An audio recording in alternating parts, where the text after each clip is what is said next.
Welcome to Lesson 6, which roughly covers pages 45 to 53 of the Automate the Boring Stuff with Python textbook. The next flow control statement is the while loop. You can make a block of code execute over and over again as long as the while statement's condition is true. So let's open up a new file editor window by clicking on File, New File, and enter the following code. Spam equals 0, while spam is less than 5, colon, print hello world, spam equals spam plus 1.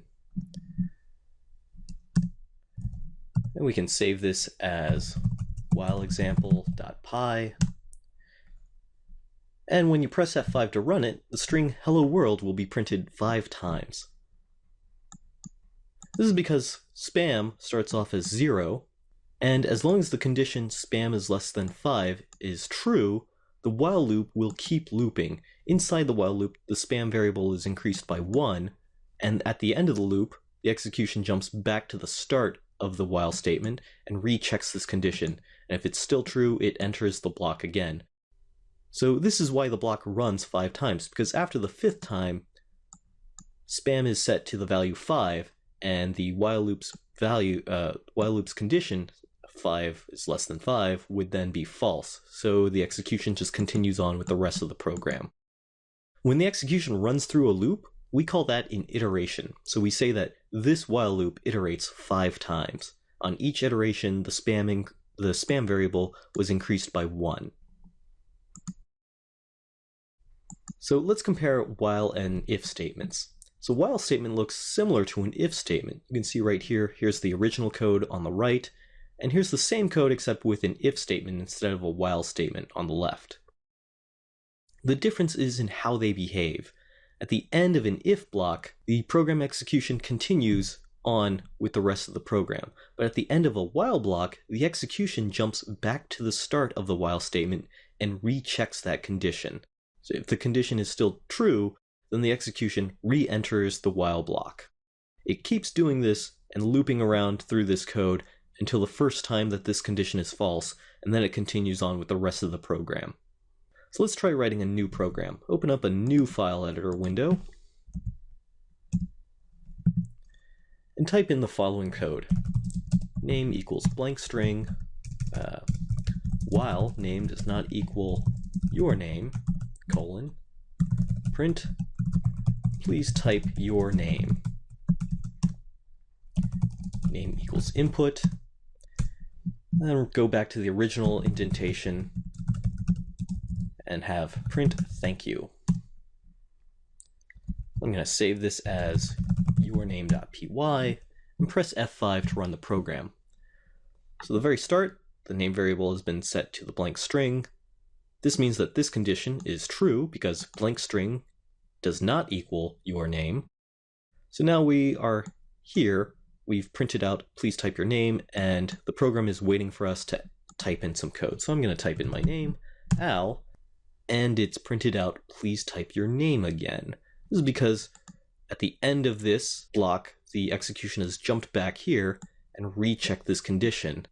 Name is now set to the string Al, which still does not equal your name, so it's entered the loop again and printed this out and is now expecting me to type in a name. So I could type in Albert, Al Swigert, but until I type your name, this condition will constantly be true, but once name is set to the string your name, then this condition that your name does not equal your name is false, and then the execution continues on with the rest of the program and prints out thank you. Little programmer humor there. So here's a flowchart of this program. You can see right here we've initially set name equals to blank string, and here's the while statement's condition. As long as it's true, it will keep looping around. The first time it's false, though, it'll continue on with the rest of the program. This is an example of input validation. When the input function is called, the user can type in anything. If you ask the user their age, instead of a number, they could type in Abraham Lincoln or type in a negative number. So loops are a good way to ensure that the program keeps asking the user until they've entered some valid input for your program. Now, there's a certain kind of bug that you can have with loops called an infinite loop. Let's type this into the interactive shell. While true, colon, print hello.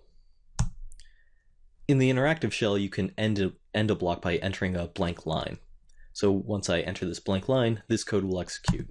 Whoa, so that's a bug.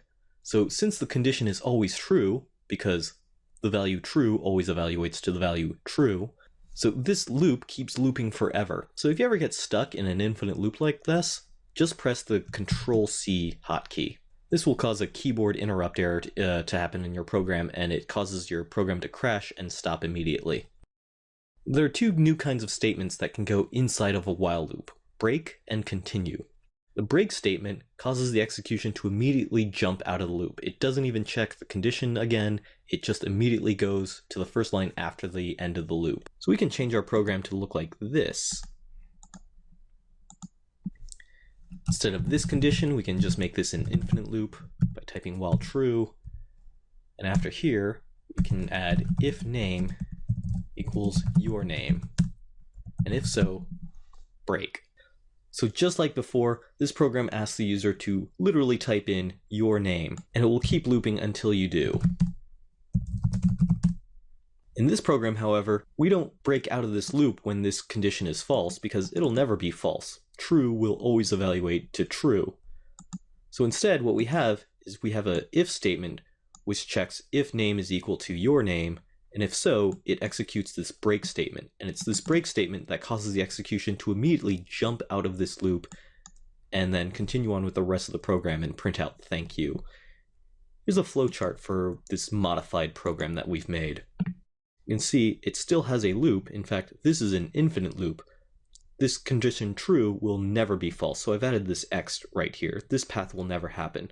So the way that we break out of this loop is by checking this if statement's condition, if name equals your name, and if so, it executes that break statement, which then causes the execution to move beyond this while loop. So in this case, the code doesn't really do anything new, but break statements are pretty useful if you have several different places inside of a while loop that could possibly cause the execution to leave from that point. Like break statements, continue statements are also used inside loops.